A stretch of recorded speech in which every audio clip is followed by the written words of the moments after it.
그러니까 청와대가 직원들에게 연초에 수첩을 나눠줬는데 1년분으로 다 매긴 거예요. 수첩 2권을 줬다고 하더라고요. 근데 뭐 일반 다이어리용과 그리고 일단 손 수첩 같은 작은 수첩 이렇게 2권을 제공을 했는데 1년 번호가 다 매겨져 있었다고 합니다. 어허. 이게 왜냐하면 연말에 이걸 수거를 해서 뭐 대략 이제 검열을 한 이후에 폐기를 하기 위해서 번호를 매겼다고 하더라고요. 그러니까 번호가 하나라도 빠지면 뭐 수첩이 빠져나간 거기 때문에 그렇게 체크용으로 매겼다고 하는데 네. 여기에 대해서 청와대 직원들이 뭐 이런 약간 불만을 쏟아내고 있다고 합니다. 이게 지금 약간 시대에 뒤떨어지는 방침이고 인권 침해 아니냐.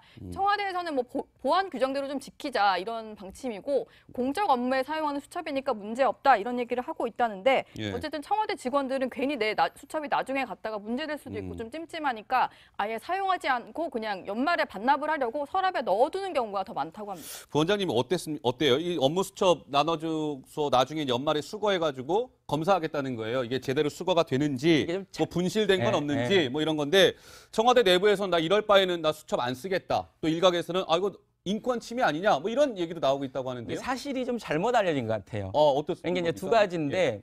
하나는 수첩이 재고가 많아서 네. 좀 절약의 차원, 남용하지 마라. 네. 이제 절약해서 써라라는 그것도 있고요. 네. 하나는 이 수첩을 잃어버릴 때도 있지 않습니까? 잃어버리거나 뭐 문제가 생겼을 때 이게 누구 수첩이냐.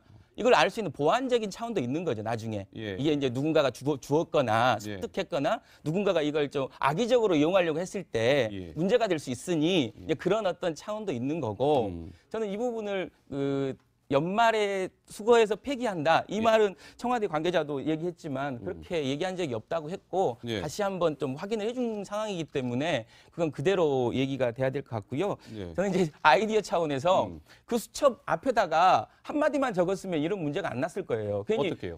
그러니까 예를 들면 예. 국민의 결재를 받을 수 있겠습니까? 그러니까 이 수첩에 적는 말은 윗사람, 그러니까 대통령의 말도 적지만 예. 국민에게 들은 말을 적어라. 그러니까 누구한테 들은 말을 적냐가 중요하지 않습니까? 수첩에다가 항상 대통령의 말만 적을 게 아니라 이제 국민에게 들었던 말을 적고 그것을 정책으로 해야 된다. 그리고 이제 여기에 적은 말은 국민에게 결재를 받을 만큼 완벽한 말을 적자라는 의미에서 좀 그런 카피를 하나 썼으면 조금 문제가 없었을 텐데 조금 오해받을 일을 좀 하신 것 같아요. 예. 네.